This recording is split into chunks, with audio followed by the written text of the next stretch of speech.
In this video, I'm going to show you how to export effects presets from Premiere Pro, step by step, so you can back them up, move them to another project, or share them with someone else.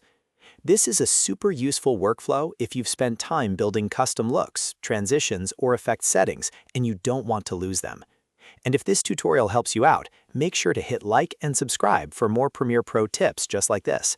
All right, let's jump in. First, open Adobe Premiere Pro and make sure your project is loaded. To get started, you need to open the Effects panel. You can usually find it in the panel area, or if you don't see it right away, you can go up to the Window menu and make sure Effects is enabled.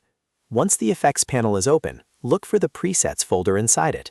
This is where Premiere stores any custom presets you've created or imported. Now go through the Presets folder and find the preset you want to export.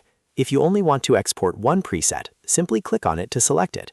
If you have more than one preset you want to save out together, hold down Control on Windows or Command on Mac and click each preset you want included.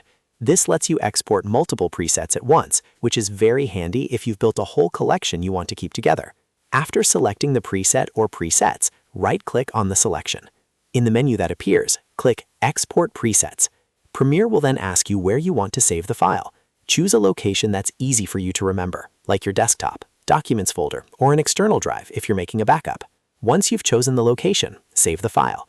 Premiere exports the preset as a .prfpset file, which is the standard preset file format used for Premiere Pro effects presets. That file can later be imported into another Premiere Pro project or shared with another editor who needs the same preset. If you're exporting multiple presets, the process is exactly the same. Just make sure all the presets you want are selected before you right-click and choose Export Presets. Premiere will bundle them into a single .prfpset file, making it easy to organize and transfer everything in one go. That's really all there is to it. In just a few clicks, you can export your Premiere Pro effects presets and keep them safe for future use. This is a great habit if you create custom edits often because it saves time and protects your workflow. If this video helped you, please like the video, subscribe to the channel, and turn on notifications so you don't miss any future Premiere Pro tutorials. Thanks for watching, and I'll see you in the next one.